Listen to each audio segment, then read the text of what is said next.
Hey guys, Justin here, and today I want to answer a question that comes up a lot, and that's what is the best social media platform for musicians?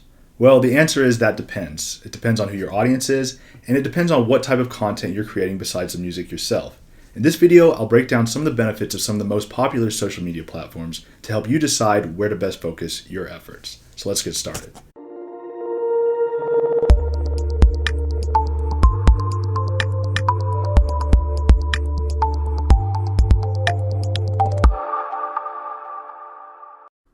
All right, so first let's talk about YouTube. And a lot of times musicians don't really think about YouTube in terms of social media, but it really is a social site.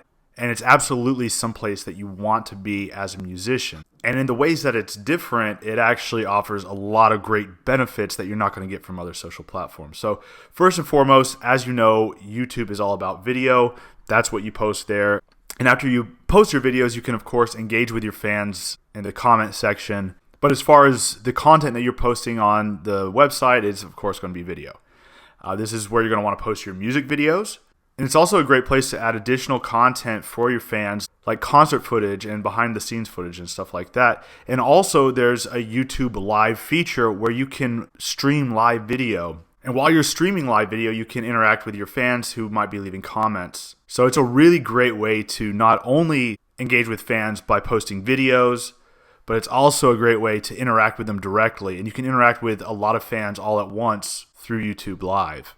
Now, a huge benefit to YouTube that you're not really going to get so much from most social platforms is the discovery aspect, the ability to be discovered. And there's several ways that this will happen. And one could be through search. People can discover your music by maybe searching for a song, and they might not be searching for one of your songs, but a great way to get discovered by new fans is to post some videos of cover songs. So this doesn't have to be a big production, this doesn't have to be a big like high budget music video type of thing, but just play some cover songs at your next show, record that and post that to YouTube. And you can end up getting a lot of new fans that way, especially if you're posting cover songs of songs that are really popular, because if a song's really popular, a lot of people are going to be searching for it. And the more people that are searching for it, the more likely it is that they might come across your video. Now, simply recording a music video or a live video of you performing a cover song doesn't necessarily mean it's going to show up at the top of search results. There's a lot that goes into getting your videos to show up at the top of search results. That's a little bit beyond the scope of what we're talking about here, but it is an option and it's something worth talking about when we're discussing what social media platforms you should be on. And I'll just say this, a big factor in having your videos show up in search results is going to be the engagement. Are people engaging with the video? Are they watching the whole thing? Are they watching at least a good percentage of it? Are they staying on YouTube after watching it? Are they giving it thumbs up, thumbs down, commenting, all that stuff? So you would definitely want to encourage engagement as much as possible. Speaking of which, go ahead and give this video a like if you find this helpful so far, or leave a comment in the comment section below, or you can just, give it a thumbs down if you don't like it. It's fine too. And probably one of the most powerful forms of discovery that YouTube offers is the recommended videos. So these are all the videos that are on the right-hand side of this video if you're watching it on desktop, or it'll be below this video if you're watching it on mobile device. But YouTube's algorithm figures out, depending on what a person's watching, what other videos they might be likely to enjoy as well. And if people are on YouTube watching music videos that are similar to the style of music that you play, there is a possibility that your videos will show up as recommended videos. And again, there's a lot of stuff that you can do to encourage YouTube to recommend your videos to certain people, like your title, description, tags, all that good stuff. Again, just not really something that we're going to spend a lot of time on right now, but something worth noting and something that you might want to look into if you're considering promoting yourself on YouTube. And then just like with SoundCloud or Spotify, YouTube offers playlists. So anyway, the point being that there are a lot of ways that people can discover your music through YouTube. So it's certainly a platform that you want to consider putting some energy into, especially if you're recording a lot of videos, if you have a lot of music videos and you're recording your live shows and things like that.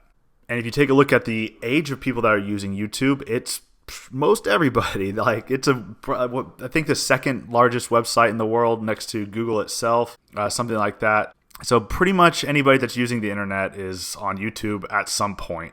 You can see the age range of 18 to 24. It's 96% of those internet users are on YouTube or have used YouTube from time to time at some point or another they use YouTube. Same for 25 through 34-year-olds, 95%. You can see it's just pretty much anybody that's on the internet uses YouTube, and that kind of weans off a little bit as people get older. So, if your audience is 75 and up, they might not all be on YouTube, but for the most part, regardless of the age of your audience, you can take advantage of YouTube, and probably most of your fans are going to be on there at some point or another.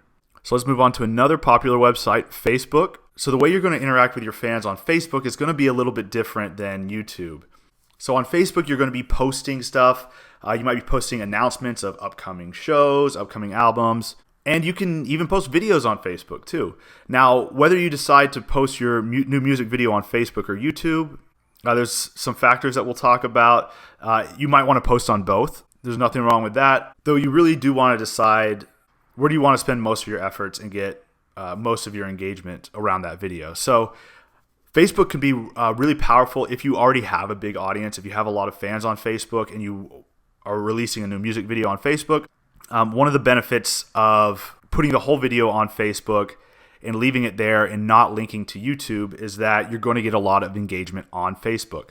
When you link away from Facebook, your posts tend to get downgraded a little bit and they get shown to less people because Facebook doesn't want to send people off of their platform over to YouTube. So when you're linking to YouTube, not as many of your Facebook followers are going to actually see your post. Now, that being said, by linking the people that do see the post off of Facebook onto YouTube, that's going to boost your engagement on YouTube, which actually has a better built-in discovery aspect, which will help get your video to more people that may have never heard of you before. That doesn't really exist on Facebook. There's not that discovery element that YouTube has. So the only people that are really going to see your video are going to be either people that are already following you or people that are friends of people that follow you if your fans are sharing your content.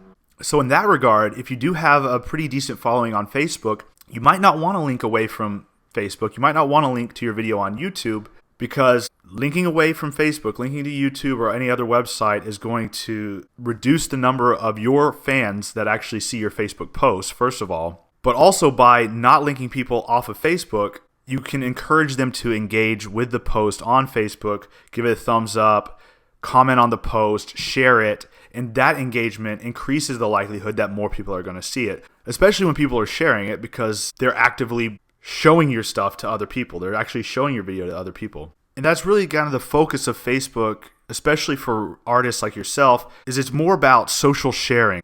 Like that's kind of the promotion aspect that Facebook offers that YouTube doesn't so much. Like, of course, you can share stuff on YouTube, but Facebook is really more about sharing content, and YouTube is a little bit more about discovering new content. Some other good features of Facebook in terms of engaging with your fans are the Facebook stories. So that's great to shoot some little video, behind the scenes type of stuff to engage with your fans. And then just like YouTube has that YouTube Live option where you can interact with your fans directly, Facebook has that option as well. So you can stream live video through Facebook. So whether you do this on Facebook or YouTube, the decision to choose which one you want to use really just depends on where the bulk of your audience is now. So if most of your audience is on Facebook, you'll probably want to use Facebook Live to engage with them. If the bulk of your audience is already on YouTube, then you might want to use YouTube Live. And then, of course, you can get your content out, your videos and music to people that haven't heard it, to new fans, using Facebook ads. Of course, YouTube has an ad feature as well. So it's not something we really talked about, but utilizing ads across the board with any of the social platforms that we're talking about here today, you can use ads to drive engagement as well. Now, one important factor to think about when you're considering which social platform to use, of course, is the age. As I showed you before, everybody's on YouTube. That's not really the case with Facebook. Now, a lot of people are on Facebook, but it's being utilized less and less by a younger audience.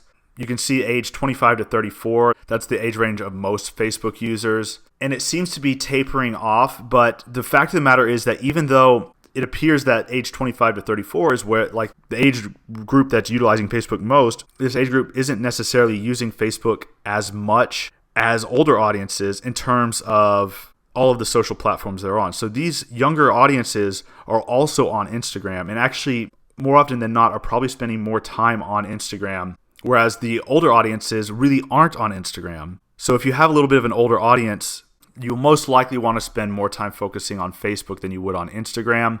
But we'll get to that more in just a second. Let's go ahead and start talking about Instagram a little bit.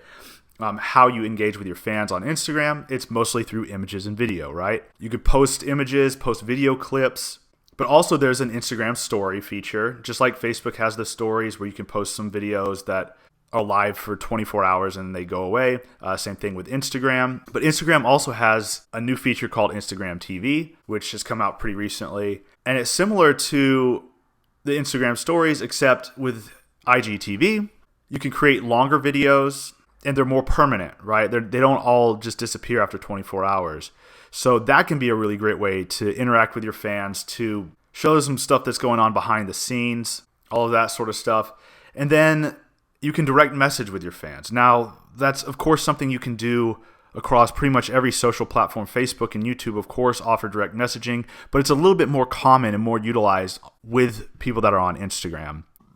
If other people, other profiles tag you and stuff, their followers can discover you that way. Utilizing hashtags can help you get discovered. But the discovery feature really isn't as powerful as YouTube's discovery aspect. But Instagram is a little bit more powerful when it comes to actually being able to engage with your fans, post little clips for your stories, interact with fans through direct messaging and comments and stuff like that. So in a lot of ways, Instagram is probably one of the best social platforms when it comes to interacting and engaging your audience, especially when they're younger users, specifically in the age range of like 18 to 34. That's where most Instagram users are.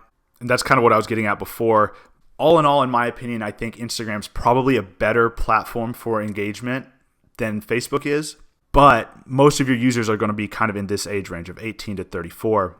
Older audiences really aren't on Instagram very much at all. You can see like 55 to 64, 4% of internet users. Even 45 to 54, it's less than 10% of internet users are on Instagram. So these people just really aren't there. If you have people in their mid to late 30s and up, if that's your primary audience, I would spend more time on Facebook. I wouldn't really worry about Instagram too much because most of your audience just simply isn't there. Now, if your audience is 18 to 35, they're most likely going to be on Instagram. So that's a great place to interact with them. Then we have Twitter.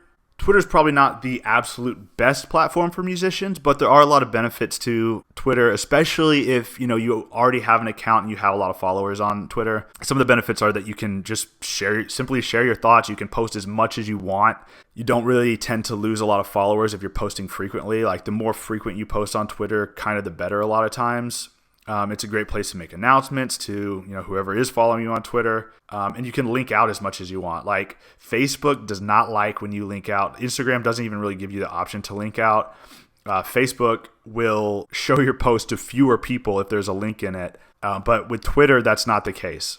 So it's a great way to link people to other content, to maybe some other projects you're working on, to help promote your friends, and to really just be able to post as much as you want, post whatever you want. Twitter can be a good place for that. But if you aren't already on Twitter and you're trying to figure out what platform you need to dedicate your time to, this isn't going to be the first one. It's kind of like, if you're on it, great. If you're not, you're probably going to be okay. And then there's Snapchat, which generally speaking, this isn't necessarily going to be the best platform for most musicians, in my opinion. However, if you have a much younger audience, it might be a good place to engage with them because Snapchat is a much younger audience, generally speaking. They have the same story feature as Instagram and Facebook, so utilizing the Snapchat stories might be a great way to interact with your audience if it's a younger audience. Again, you can post as much as you want here. The stories disappear after 24 hours, so you can just post and post and post. You can post a lot of behind-the-scenes type of stuff to engage your audience. And like I was saying here, Snapchat tends to be a younger audience, and it drops off pretty dramatically as people get older. So younger audience might be a good place to engage with them. In my opinion, I think it's better to build a following on Instagram. And Instagram kind of has the same features and benefits of Snapchat as well. So that's where I would recommend focusing. But Snapchat can be beneficial too, especially again if you do have a younger audience. So All that to say, a few general tips. Of course, you can be in more places than one. If you want to be on all of these platforms, great. You totally can, but you don't need to be. And it's really important that you stay focused and don't spread yourself too thin. So if you're just really good at creating content and posting it across all social platforms and and that's something you want to do, by all means, you can do that. But don't sacrifice building engagement and audience on one platform to try to be everywhere at once. I would recommend picking one platform to really focus your energy on, or maybe two, because I really do think all musicians should be on YouTube if you are creating any type of video whatsoever. But if you are really active on social media and you want to be in more places than one, that's fine. I would recommend starting on Instagram. That's probably the best place for most musicians to start, unless you have a little bit of an older audience, in which case you might want to do Facebook instead. If your audience is late 30s and up, I would probably spend more time on Facebook than Instagram. Otherwise, Instagram's probably one of the best social platforms that you can use to really engage and interact with your audience. And then, of course, I would use YouTube too, because YouTube offers some benefits that you're just not going to get with Facebook, Instagram, Twitter, Snapchat, or any of those guys. Mainly the discovery aspect of being able to not only upload video and have a place to put all your music videos, but the discovery element of people being able to find your videos and find your music on YouTube through playlists, through search, and through recommended videos. I think that's very, very valuable as well. So my recommendation would be do Instagram and YouTube. Unless your audience is a little bit older, then do Facebook and YouTube. Make those your primary focus. Nothing wrong with being on other platforms again, but that's just my opinion. And that's what I think a lot of people would probably agree with me on that one. But again, totally up to you. And then, of course, I have to say it, email is the best way to stay in touch with your fans. It's not a social platform in the same way that all this other stuff is, so it's not something we need to spend a lot of time on. But I just simply cannot talk about engaging with your fans without talking about the importance of email. Because like I've mentioned before, when you post to Facebook, when you post to Instagram, not everybody's going to see it. When you post to Twitter, not everybody's going to see it. In fact, it's usually less than 10% of the people that are following you actually see your posts, because all the people that follow you, a lot of them aren't on that platform every day. So they're just simply going to miss it because they're not on the platform. And then of the people that are regularly on Instagram or regularly on Facebook, they follow a lot of people, and Facebook's algorithm decides what gets shown to them. And the vast majority of the people that are following you, it doesn't matter that they're following you. They're simply not going to see your post because they're following a bunch of other people, and they're going to see other people's posts first. So the number one focus of your marketing efforts when you're trying to build an audience, absolutely focus on your engagement on your social platforms, but always try to drive that traffic, try to drive those fans to a place where they can enter their email address and sign up to your newsletter, to your email newsletter, because it's just way more effective in terms of actually being able to reach your fans. Probably less than 10% of the people that follow you on Instagram are going to see your post. Usually more than 50%. Like most of the people that are on your email list are at least going to see that they got an email from you. If you send an email out to all your fans on your email list, when they check their email, most of them are going to at least see that you sent them an email. They're going to see the subject line. Not everybody's going to open it. Not everybody's going to read it, but they'll at least see that they got a message from you. Whereas on most social platforms, they're not even going to see it. Thanks for taking the time to watch this video. I hope it's been helpful, and if you've enjoyed it, please leave a thumbs up and comment below. If you'd like to see more videos like this one, please go ahead and subscribe to this channel and tick the little bell icon to be notified as new videos are released. Thanks again for watching. I'll see you next time.